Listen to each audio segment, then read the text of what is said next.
Welcome back. So in a few days' time, South Africa will be heading to the polls as this year's elections mark a significant milestone in South African history. This is as we celebrate 30 years of democracy.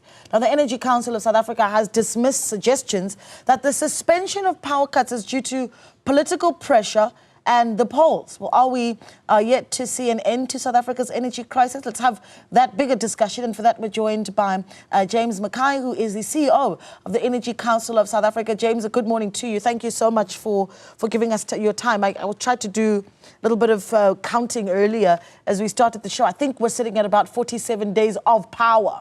And people, you know, as soon as I say it, I'm tempted to say 47 days of load shedding because we're used to having no power.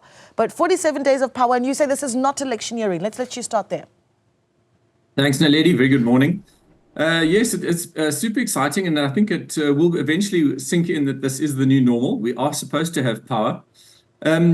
I think that just maybe a starting point is that it's not electioneering. I don't think it's political pressure at all, although lots of politicians would like to claim kind of the glory of it. A few of the big things have been put out there that it's burning diesel. There have been two recent sort of media articles about that, which were incorrectly reported, have largely been withdrawn or refuted actually by NERSA. The PSG conference where Andre de Ruyter was quoted. I was actually at the conference and he was completely was incorrectly quoted. So we can see the stats and the numbers. Diesel is not going to solve load shedding. And also the bottom line is one has to look at the unplanned losses in the system. So if we go back a year, we were generally sitting around 16,000 megawatts of unplanned losses. So that's just failures in the system. When it peaked at about 19,000 megawatts, that was stage 6. So we could always look and see, depending on the unplanned losses, you could tell which stage of load shedding you were going to be at. Yeah. At the moment, we've been trending at about 13,000 and under that. So you can see there's our 6 stages of load shedding that have been recovered. So it's not electioneering, but people do want the confidence to know, well, why and what happened. Yeah, so that's really quite encouraging. And of course, what you've done as well is you've really also tried to throw forward to what the future looks like, where our power supply is looking 2024, 2025. You're quoted as saying that it would see significant growth in the utility scale of power generation. Talk to us about that. Yeah, Naledi, I mean, the energy transition is something it's a global phenomenon. It's a technology disruption, but at the same time, it's being accelerated by global climate change. We have to do it. We, unfortunately, have lost a lot of time, and so we're way behind our international sort of peer economies. But it is a big opportunity. We can learn quickly. There's a huge amount of investment, but we've got to focus now on getting this done. But a lot of the reform steps have been now passed. And this last year, again, I think working in this partnership arrangement with government has been hugely beneficial, and we're really starting to see traction. And the target is to really open the floodgates on investment so we can regrow our economy, create jobs. And that's exciting. That's an opportunity. It's not a threat. Yeah. But can you say, though, James, that post the 29th of May, 2024, when we have these elections, that the lights will be on? Naledi, so this is always, people have tried to pick a date. And so I'm confident that the lights will definitely stay on. But let me just give you this context. In the build-up to 2023, we had 18 months of KZN riots, collapsing Eskom, collapsing Transnet, the Andre de Ruyter corruption expose, and then the Financial Action Task Force put us on the international grey list. That was the point where I think it was our low point as an economy. Business got together with a CEO pledge, over 140 CEOs pledging to help work with government in a partnership to rebuild our economy. So this is not a once-off over this last month. This work has been ongoing over the last sort of 12 to 14 months. We've had 6,000 hours nearly of business experts at power stations. We've clocked huge amounts of hours working on reforms, planning, interventions in a great partnership that's building a lot of trust with government, with Eskom.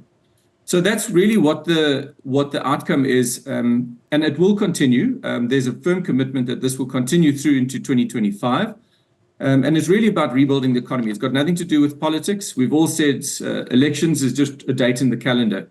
It's about investment. I'm looking at these numbers. Help me understand this. We've seen a 60% reduction in load shedding year on year, and 80% when we talk about stages 4 and above. That for me is interesting. And again, you say it's not politicking, but we hear things sometimes from our political leaders and people just simply don't believe it. You know, the Deputy President, Paul Mashatile, a few weeks ago, perhaps just over a month ago, sitting at the University of Johannesburg, saying something along the lines of, well, we're going to deal with load shedding by the end of this year. And people think, oh, come on, that's not going to happen, right? So what's feasible, what isn't? No, Lady, I won't comment on the politics because every politician wants to grab headlines in some way, either positive or negative. If I go back to what we set out to do last year in partnership, working through the National Energy Crisis Committee, is develop a plan as to how quickly we could end load shedding. And that plan said we could really, from a societal perspective, get to stage 1 by the end of 2024. But bearing in mind the system still has a lot of unreliability, there's still a lot of work to do. And so that was by the end of 2025, we could say to the world and to business, we're out of load shedding, let's move on. And so we developed that plan. It's not only an Eskom plan, it's a wind and solar generation plan. And there are a lot of other portions in there that brings in additional megawatts into the system. So imports from Cahora Bassa, there are other tariff offers that Eskom has come out with, which basically just buys surplus power in the system that otherwise would have gone to waste. So it's a very comprehensive plan. It's not just a kind of, someone, a sabotage, someone we're going to take a screwdriver and turn a dial and suddenly everything disappears. And this is where I think that, as the partnership in NECOM, we've been very focused on creating structure, good governance, and just working at things. Whereas, obviously, I think building up to elections, politicians are going to want to grab the headlines, but a very distinct difference. Okay, so let me ask you this. Talk to me about the uptick that we're seeing then in really starting to bring in that energy mix, right? And this is now from a bigger point of view in terms of what we add to the grid, in bringing in some of the new renewables and IPPs if we're moving fast enough there. But also, I'm quite interested in whether or not the everyday South African, as they start to choose to use alternative sources of energy, if that is actually helping significantly and what that means in the long term.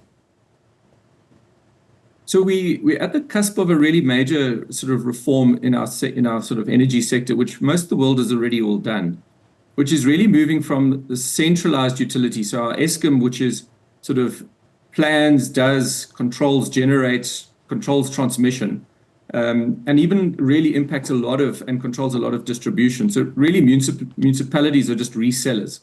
So we are now moving in the ERA, which is Electricity Regulation Amendment Bill, should be passed next week. Again, due credit, I think government has done a remarkable job of pushing that through Parliament. The impact of that is that we are moving into an open market for energy, a separation of Eskom. So Eskom generation is separate from distribution, and the new transmission company, which has already been formed, now houses a market operator. So this moves into a decentralized energy world where increasingly energy just becomes traded, and anyone can own energy. That's the important part of being decentralized.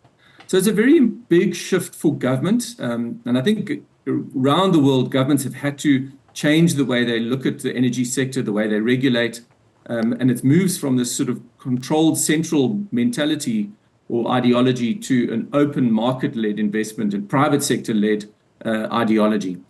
So we're at the beginning of really, really major reforms, which is very exciting. And it will unlock huge amounts of investment across all of these different technologies. And as much again as people will say, we're solving load shedding because Eskom can't sell, that's not really true, because the reality is this is the journey that we follow in this new technology arrangement. And it's the way that the rest of the world has already moved. We need to catch up. Yeah, we are, of course, expecting, as we do at the beginning of every week, that the Electricity Minister, Dr. Kgosientsho Ramokgopa, will come to give us an update on how we're doing with our energy plan. How would you, considering if we sort of broaden the discussion, right, and rate his work as the Electricity Minister, where would you place it? Some of his wins and certainly his misses in us trying to turn things around where the grid is concerned. It's very difficult, Naledi, to kind of get involved in politics. I mean, Yeah. as the business partnership under Business for South Africa, we've very specifically said we're not doing this for any political kudos or support. We're doing this because, as I said earlier, our economy was really at an incredibly low point. And the CEO pledge behind that very much talks about how do we rebuild investment, create jobs, how do we move forward to make sure that we remain or can rebuild a globally competitive position as an economy? So, I would rather not sort of try and comment on different ministers' roles and how they've tried to play into the space. But really, I think that the business partnership will continue. And I think credit to the president who's championed this and led this.